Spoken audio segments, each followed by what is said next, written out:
Open at iba pong mga dignitaries. Kami po'y nagagalak at kami po'y binigyan ng pagkakataon. Ako po yung spokesman at abogado ng Moro National Liberation Front at pagpati ng kapayapaan. Inyo ring nakita na simula noong Sambuanga, ang Moro National Liberation Front po ay walang ginawa na marahas na hakbang dahil po kami ay nagkakaisa sa inyo na ang layunin ng Mindanao ay ating makuha sa mapayapang pamamaraan. Dati-dati po ay sinubukan na po natin ang daang marahas. Nagkaroon tayo ng revolusyon since 1972 hanggang sa 1986 at napakasakit po ang nangyari. Tayo ay nagkahati-hati, mayroong MILF, ngayon lalo pa tayong hinahati. Ang ibibigay na lang ng pamahalaan sa atin ay ilang probinsya na lang po na ang pinaglalaban natin ay buong Mindanao. Ang MNLF po ay patuloy na bibigyan laya ang buong Mindanao. Sakop na po yung Sabah at Sarawak. Yan po ang mga lugar na bibigyan laya ng Moro National Liberation Front. At aming nakikita na ang pagsasarili at kalayaan ng Mindanao ay atin natin makukuha sa mga puso't damdamin sa isipan ng ating mga tao. Kung ang tao natin sa Mindanao ay hindi nagkakaisa, tulad ng pangarap ng ating butihing Rina, ating royalty, kung hindi po tayo magkakaisa, wala po tayong kapuntahan bilang tao ng Mindanao. Gusto kong i-share sa inyo ang simple lang na logic o simple na kaisipan kung ano ang problema ng Mindanao. Ang problema ng Mindanao ay mahalimbawa sa isang tao na may pag-aari. Siya po ang may-ari ng isang propriedad. Historically, legally, ang Mindanao po ay hindi nasakop ng ninuman. Allahu Akbar. Wala pong sumakop ng Mindanao sino pa man. Yan po ang katotohanan. At ang simpleng tanong sa ating lahat na mga Mindanao ay simple lang po. Ano po ba ang pinakamaganda? Ano po ba ang pinakamabuti sa tao ng Mindanao? Sila po ang may-ari ng Mindanao. Ano po ba ang pinakamaganda? Mas mabuti ba sila ang magmay-ari ng Mindanao? Sila ang mag-benefit at mag-ayos ng Mindanao? Sila ang tatanggap ng resources ng Mindanao? O ang iba? Yan lang po ang tanong. Wala na pong ibang tanong sa Mindanao. Kaya po napakasakit isipin na ang pamahalaan ay pilit tayong pakakainin ng bagay na hindi natin makain. Tulad ngayon, ang kapatid natin na MLF, pilit na pinapatanggap yung ilang probinsya. Hindi po yan ang pinaglalaban ng ating mga ninuno. Ang pinaglalaban ng ating mga ninuno po ay ang buong Mindanao. Hindi po ang ARM. Ano ba tayo, parang bata? Nabibigyan tayo ng lollipop, tama na sa atin. Ganun po ba yun? Kawawa sila ni Sultan Kudarat. Kawawa yung ating mga ninuno na lumaban at binigyan lang ng takatuldok na bagay sa Mindanao ay magpapasalamat na at para tayong mga alipin. Ganon po ba yan? Yan po ang tanong natin. Kasi po, ang tanong ay simple lang. Atin po ang Mindanao at tayo po ang makikinabang. Ako po ay Ilonggo, Aklanon, Ilocano. Katoliko po ako. Pero ang doong nalalaytay sa aking sarili ay Moro po. Kasi ang tatay ko ay dito na pinanganak sa may Maganoy, Maguindanao. Marunong ako magsalita ng 3 salita ng Moros. Maguindanao, Maranao at saka Iranon. Dito na po ako lumaki. At sabi ng pamahalaan, ako daw ay hindi Moro. Kasi hindi ako nakapaglaban doon sa mga Espanyol. Pero ano man ang gawin ninyo, hindi ko ma-identify ang sarili ko bilang Pilipino. Ako po'y taga Mindanao. Ako po'y Moro po. So yan lang po ang pag-iisipan natin. Kami po'y nag-uusap ni Chairman Misware. Sabi ko po sa kanya, kagalang-galang na Chairman, hanggang hindi tayo nagkakaisa, hindi tayo mananalo sa ating pinaglalaban. At naniwala po siya. Kaya po, ang marahas na pamamaraan ay aming iniiwasan. Kasi po, ang mga kapatid natin na Kristiyano ay ayaw ng marahas na pamamaraan. Pero napakita po namin na kapag tayo'y inaapi, kaming lalaban. Nakita nyo sa Zamboanga po. At kung kami na may aapihin, lalaban pa rin po kami. Handang-handa po kami. Ang sa amin lang po, ang hinahangad namin ay magkaisa tayong lahat. Huwag nating isipin ang pagka-Kristiyano, huwag natin isipin ang pagka-Muslim, huwag natin pag-isipin yung lumads tayo o anuman.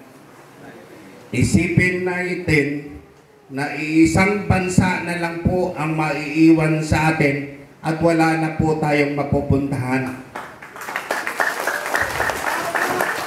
Ito po din ang inyong isipin na mas malalim na pag-iisip.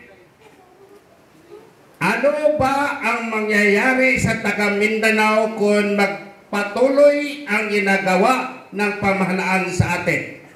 Nakita ninyo yung Pablo, ilan ang namatay? At sino sa kanila ang tumanggap ng kabutihan sa pagkamatay nila? Sino po? Wala po. Yun pong mga mayayaman na taga Luzon.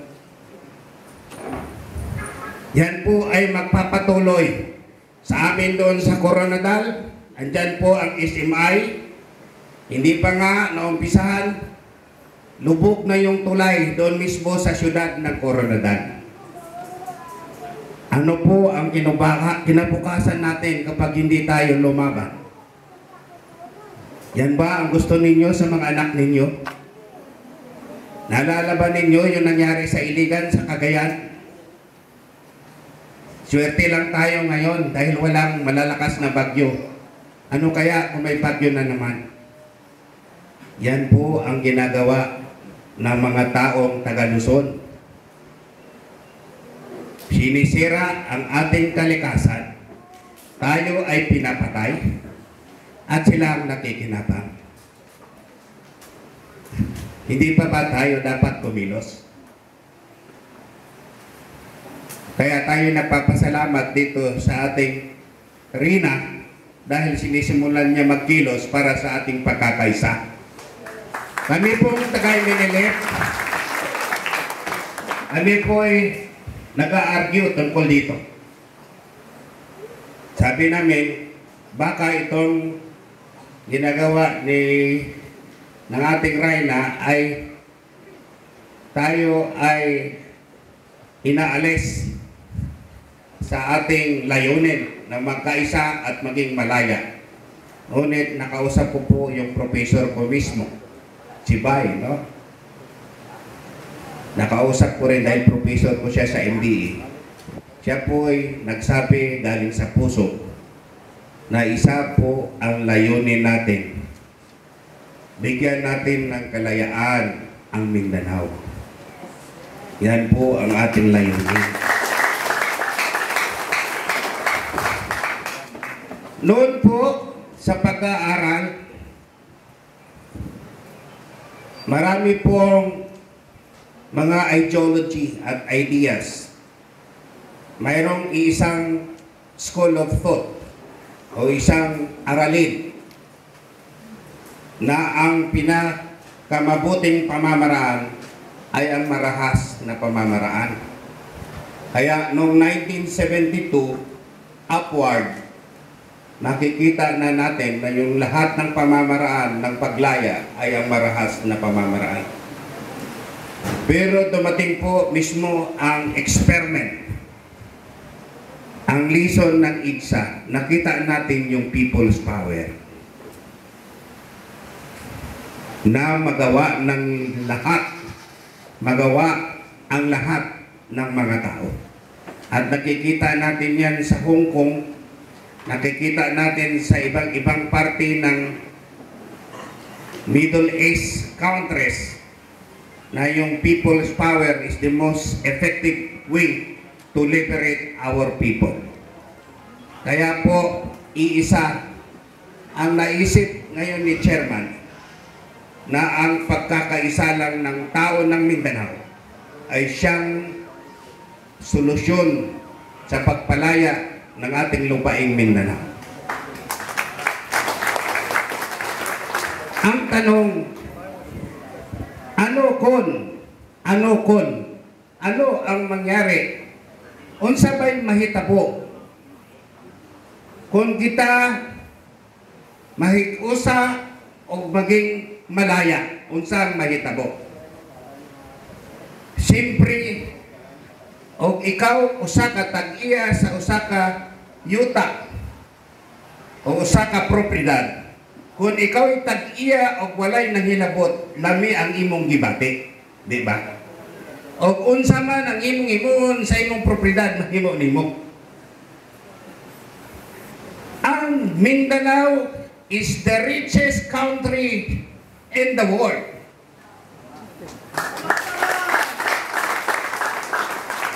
The wealth of Sulu and Maguindanao and the rest of Mindanao surpasses any resources of any country in the world.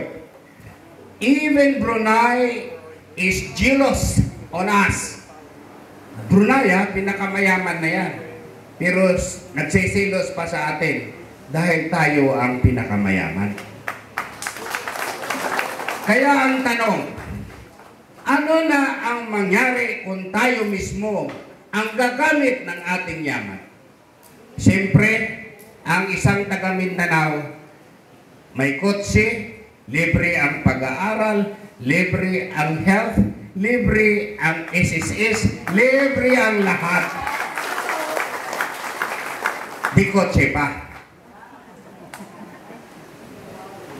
Attorney, ano ba ang nasa pamahalaan ng Mindanao na pinopropose ninyo? Ang pinopropose namin ay we recognize the traditional leadership. We recognize the traditional leadership dahil very unique ang ating culture on our traditional leadership. We recognize that. That is embodied in our proposed constitution. Ikalawa, ang pagpapamahala ng Mindanao ay nasisentro sa tinatawag na equality, justice, and democracy. Ibig sabihin, walang majority rule sa atin. Ang lahat ng tao ng Mindanao ay equal. Kung ano ang representante ng Kristiyano, ganon din ang Muslim, ganon din ang Lumats. Hindi katulad ng Pilipinas ngayon na ang senador lang 23 galing na sa Luzon. Or lahat na sila. Pagkasi ang ugali ng senador ay puro taga Luzon. Doon sa atin, kung may 24 na senadors, divided by 3, 8-8. Yan po. Ang ating Prime Minister ay magro-rotate sa 3 tao. Magro-rotate sa Muslim, sa Christian, at sa Lumats. So lahat may pag-asa na maging Prime Minister.